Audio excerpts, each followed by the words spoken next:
नमस्कार साथियों, शुभ प्रातः। मैं जहाँ खड़ा हूँ ये सिंगापुर स्ट्रीट का एक किनारा है। आप देख सकते हैं मेरे पीछे एक बड़े बड़े जहाज़ों की बागात है जो पूरब से पश्चिम और पश्चिम से पूरब की ओर ट्रेड सामान लेके जाते हैं, जिसमें तेल भी शामिल है, जिसमें इंडस्ट्रियल गुड्स भी शामिल है। ये सब जाते हैं।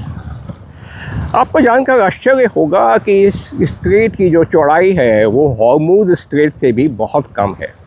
आज पूरा विश्व एक हॉर्मुज़ स्ट्रेट के बंद होने से उसके जो समस्याएं वहाँ पे आई हैं, जो भी देश लड़ रहे हैं आपस में, एक बहुत विकट समस्या उत्पन्न हो गई है। आर्थिक संकट उत्पन्न हो गया है। आप सोचिए, ये जो स्ट्रेट है मेरे सामने, सिंगापुर स्ट्रेट, इसकी चौड़ाई हॉर्मुज़ स्ट्रेट से भी बहुत कम है। इंडोनेशिया, सिंगापुर, मलेशिया के बीच से होकर ये गुजरती है, जिसे मलाक्का स्ट्रेट भी कहा जाता है। सिंगापुर के निकट इसको सिंगापुर स्ट्रेट कहा जाता है। इसका जो सबसे छोटा, सबसे नैरो, सबसे संकीर्ण इलाका है वो मात्र करीब 3 किलोमीटर का है, द फिलिप्स स्ट्रेट। आप सोचिएगा, यहाँ समस्या उत्पन्न होती है तो पूरा विश्व ही नहीं, बस सबसे अधिक जो देश प्रभावित होगा वो हमारा भारतवर्ष है। क्यों? क्योंकि इसका खुला रहना भारत की आर्थिक प्रगति के लिए बेहद आवश्यक है। कल मुझे बेहद दुख हुआ जब एक बड़ा नेता, उस पार्टी का जिसकी स्थापना अंग्रेज़ों ने 1885 में की थी, क्यों की थी ये तो अंग्रेज़ी जानेंगे या वो पार्टी बता सकती है।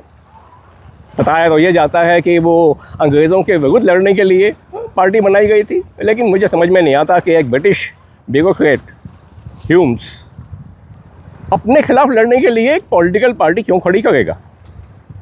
है जो भी उनकी मंशा है, जो भी कांग्रेस की मंशा हो, लेकिन मेरा तो कंसर्न है इस हॉर्मुज़ स्ट्रेट के तरह कहीं हमारे निकट जो ये मलाक्का स्ट्रेट है, जिससे हमारा बहुत अधिक कार्गो, हमारा ट्रेड, हमारा ऑयल, एनर्जी यहाँ से गुजरती है, यहाँ कोई समस्या ना हो।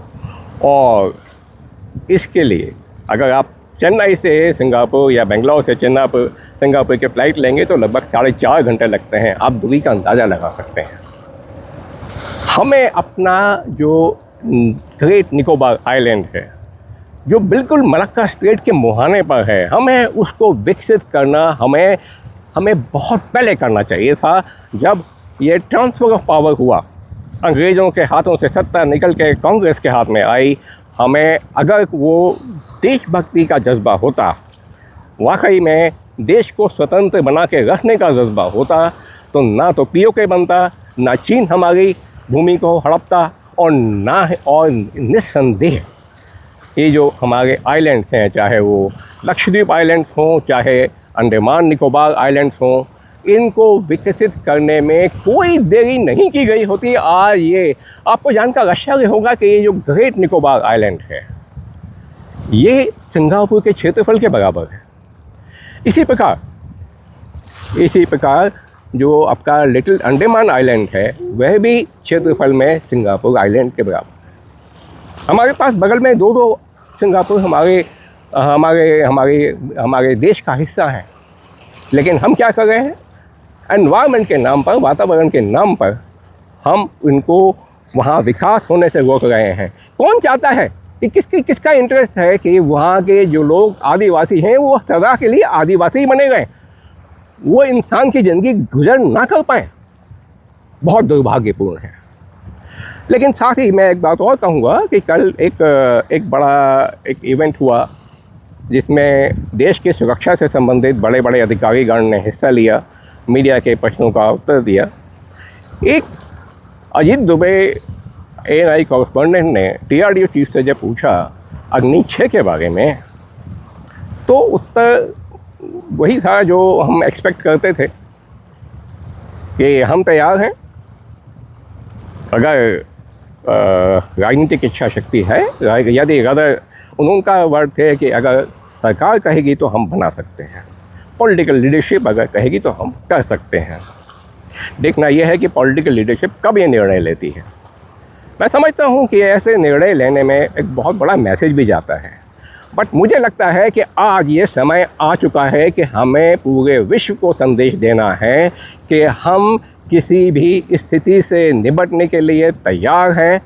हम वो स्थिति नहीं चाहते जब 1971 का युद्ध जीतने के बाद भी किसी कारणों से हमने जो करीब 90,000 से अधिक पाकिस्तानी सैनिक घुटने टेक चुके थे, उनको हमने बिना अपनी ज़मीन लिए, बिना पाकिस्तान ऑक्यूपाइड कश्मीर लिए हुए, हमने उनको पाकिस्तान को सौंप दिया। क्या मजबूरियाँ रही होंगी? क्या कोई इंटरनेशनल अंतर्राष्ट्रीय दबाव था? बहरहाल जो बात बीत गई तो बीत गई, अब उसकी पुनरावृत्ति नहीं होनी चाहिए और हमें अपने हर प्रकार से, आर्थिक रूप से, सामरिक रूप से, टेक्निकल रूप से, हर तरह से तैयार रहना आवश्यक है। और मैं समझता हूँ कि उसके लिए कोई हमें धमका ना सके। आप याद कीजिए 1971 के युद्ध में अमेरिका ने क्या किया था, अपनी 7th फ्लीट, 7वां जहाजी बेड़ा हमारे क्षेत्र में भेज दिया था धमकाने के लिए। युद्ध के शुरुआत होने तक वह पहुंच नहीं पाया, लेकिन धमका तो दिया। कौन हमारा शत्रु कब बनेगा, हमें उसका इंतज़ार करते रहे तो हम इंतज़ार ही करते रहेंगे। हम 1000 वर्ष की गुलामी झेल चुके हैं, 1000 वर्ष से अधिक की गुलामी हमने झेली है। हमारा कल्चर, हमारा संस्कृति, हमारी जो एजुकेशन सिस्टम था, शिक्षा नीति की, सब सारी चीज़ों को तहस नहस कर दिया गया। आज हम अगर दोबारा सशक्त होना चाह रहे हैं तो उन्हीं ताकतों को दिक्कत है। वो नहीं चाहते कि भारत दोबारा से उठ के खड़ा हो। सबसे एक मुझे आश्चर्य होता है कि हम कब जागेंगे। दुनिया जानती है, दुनिया का हर कंट्री जानता है, हर देश जानता है कि भारत का पोटेंशियल क्या है, कहाँ तक भारत जा सकता है, क्या हमारी अंदरूनी शक्तियाँ हैं। दुर्भाग्यपूर्ण हम लोग नहीं जानते। गुलामी ने ऐसा कूट कूट कर गुलामी की मानसिकता भर दी है कि हमें लगता है हम कुछ कर ही नहीं सकते। भाई साहब, हम सब कुछ कर सकते हैं। हम दुनिया के नंबर 1 कंट्री रहे हैं हज़ारों वर्ष तक, हर क्षेत्र में, शिक्षा के क्षेत्र में, इंडस्ट्री के क्षेत्र में, ट्रेड के क्षेत्र में। दुनिया की जीडीपी का 1/3 से अधिक भाग भारत से जाता था। कब तक? जब तक ये अंग्रेज़ नहीं आए, और अंग्रेज़ों के जाने के बाद एक ये सरकार नहीं आ गई कांग्रेस की, जो उसको कि अंग्रेज़ों ने ही अपॉइंट कर दिया था। कोई इलेक्शन नहीं हुआ। ये सब बेकार की बातें। और उस पार्टी में भी जिसको बनना था सरदार पटेल को, उनको ना बना करके बना किसको दिया? उस नेहरू को, जिनका अंग्रेज़ों के प्रति प्रेम जग विदित था। बट एनीवे, जो गया तो गया, अब तो नहीं होना चाहिए ना। तो अग्नि 6 का बनाया जाना अवश्यंभावी है। इसको बनाना चाहिए, जल्दी से जल्दी बनाना चाहिए। और साथ ही जो हम देख रहे हैं खाड़ी क्षेत्र में युद्ध चल रहा है लंबे समय से, कितने मिसाइल छोड़े जा रहे हैं। इसी प्रकार यूक्रेन वॉर, इसने एक दुनिया में जिस तरह से लड़ाई लड़ी जाती है, इसको बदल के रख दिया है। आज आवश्यकता है हमें स्ट्रेटेजिक डेप्थ की भी, और इकोनॉमिक डेप्थ की भी, इंडस्ट्रियल डेप्थ की भी। कल को अगर लंबी लड़ाई छिड़ती है, ऑपरेशन सिंदूर बहुत कम समय के लिए था, बहुत अच्छी तरह से, बेहतर तरीके से प्लान किया गया था।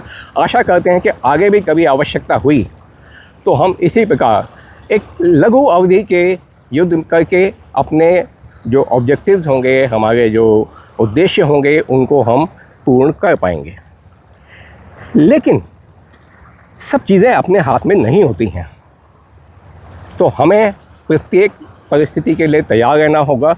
हमारे उद्योग को इतना विकसित करना होगा कि युद्ध कुछ दिन चले, कुछ हफ्ते चले, या महीनों चले, या यूक्रेन की तरह वर्षों चले, भारत को दोबारा गुलामी का वो संकट नहीं झेलना होगा।